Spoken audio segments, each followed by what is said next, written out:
might already be used to the figure 8 hank for coiling up small amounts, but what about long amounts? Let's say 50 to 100 feet. First, what you do is in between your middle finger and index finger, pinch the working ring. Take it around your elbow and then up your arm, and then wrap it around a whole bunch of times. And once you get to about this point, you want to grab all the coils, take it off. You want to make sure this end is not with all your coils. Then what you want to do is fold your coil in half, and then the remainder of your rope, you just wrap it around the entire thing, the whole coil. And that is how you neatly coil 50 foot plus of rope.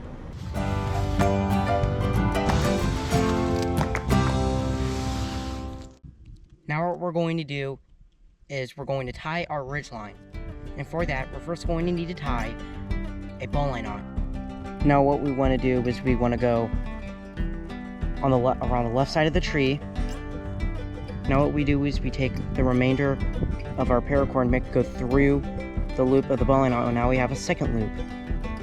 Then we take a stick, make it go through that second loop, and we pull away from the tree. We're gonna make sure the stick goes up and down on a line like that, and while we're holding it down on the tree like that, what we're going to do is we're gonna yank and pull as hard as we can away on the left side of the stick. And then what we'll do is we'll go to the right side of it and pull on the right side and yank it. And then back to the left side, yank and pull, and now it'll stay there tight, and now we can work on our knot at the other tree. Now what you do is you take your other end and you make it go around the left side of the other tree, and you pull very tight. Then what you do is you take your working end and make it go over the stanchion and under it, and then pull very tight. This is where you want to keep the most amount of tension on the ridge line. Now what we do is we make a U shape right here. Then we take our tag end and make it go through that U shape, and we pull it away from the tree. This one is the A-frame. Let's talk about the positives and negatives. The pros are that if you sit in the middle, then you can sit up definitely. And there's plenty of room for you and your gear. It's very stable in strong wind and rain, and you can fit multiple people in here. Although some negatives, there's no ground sheet, and you're still limited on headroom if you go on the sides. And yeah, there's a lot of room in this one, and it's pretty great.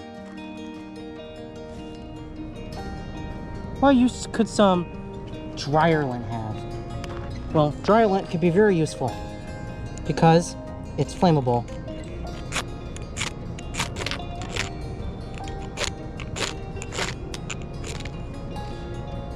Look at that. And it stays lit for a decent time too to get tender. Navigating with the compass isn't actually all that hard. As long as you know that the red arrow always points towards magnetic north, you can know what the magnetic directions are. The red needle is pointing this way, which means that north is somewhere around this way. It ain't exact because the magnetic north pole, so magnetic north is this way. So, to make the compass readings accurate, what we can do is we can turn this around, and this is for mostly base plate compasses. We could turn it around to where the little arrow box is containing the red arrow. So now, this is actually accurate. North is this way. Oops. Magnetic north is this way. Magnetic south is this way. East, west, you know it. A rule of thumb for navigation is never eat soggy waffles.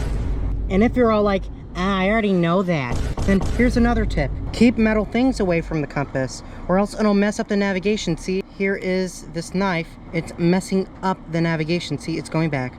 This is how to tie the bowline knot, one of the most vertical survival knots that there is. So first what you're going to do is you're going to make a plain loop just like that. Then what you do is you take the working end. This is what this part is. You go up that loop. Then what you're going to do is make your working end go around your standing end. This is what this part is here. And make it go around and make it go down that same exact loop that it went up through. Hold down on the knotted part, pull tight, and now you have yourself a bowline knot. Now this is a very strong knot, and this is mostly used to make a tarp shelter or to hang up stuff if people are in the woods. I don't think you want to be in a situation, a survival situation, where you wish you had one of these. Now I'm telling you, if you buy one of these yourself and build it up yourself, then I promise you that you will not regret it. And then kneel down, and then you want to take 5 quick drinks.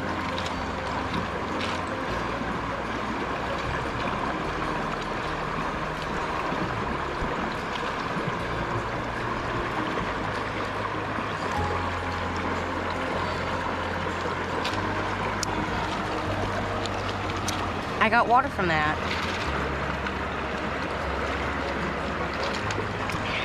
And so now it should be ready to go, and you can drink as much as you want to drink.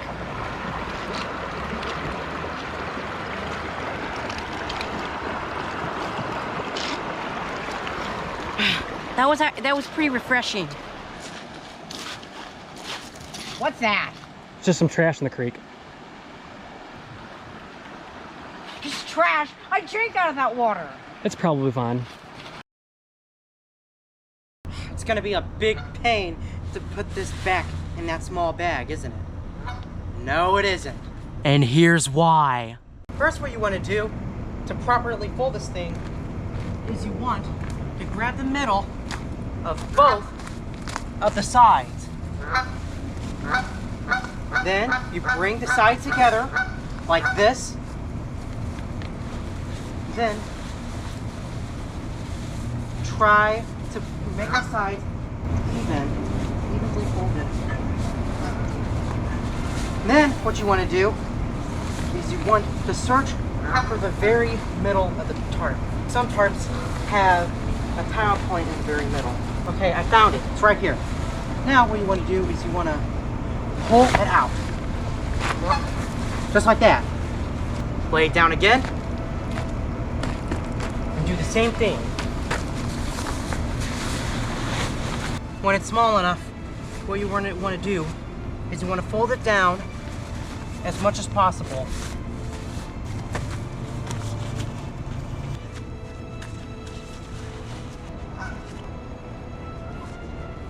Not too bad.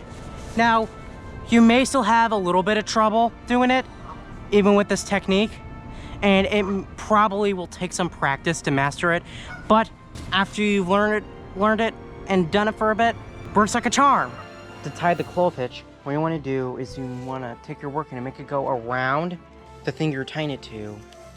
Make it go around again, but this time, cross it over the part where you first wrapped it around to make crossing lines. Come back around again. When you came back around, make it go under the top of the crossing lines.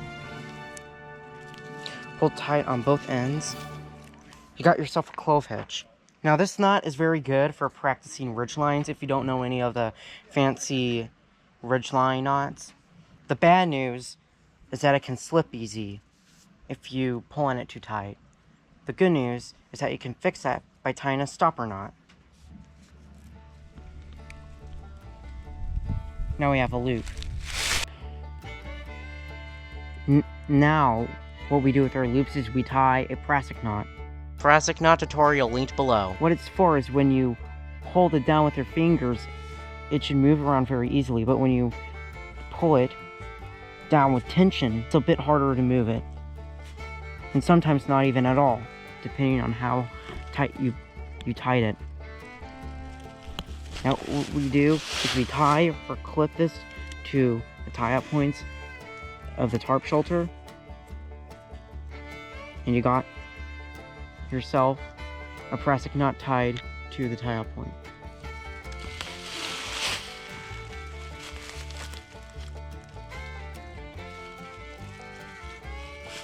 This will make your shelter tight, so the rain won't get into the shelter and it'll just go right off. Thank you very much for watching this video. If you'd like to see more videos like this, make sure to subscribe and hit the bell for notifications on the Matthew's Bushcraft YouTube channel. Thanks for watching.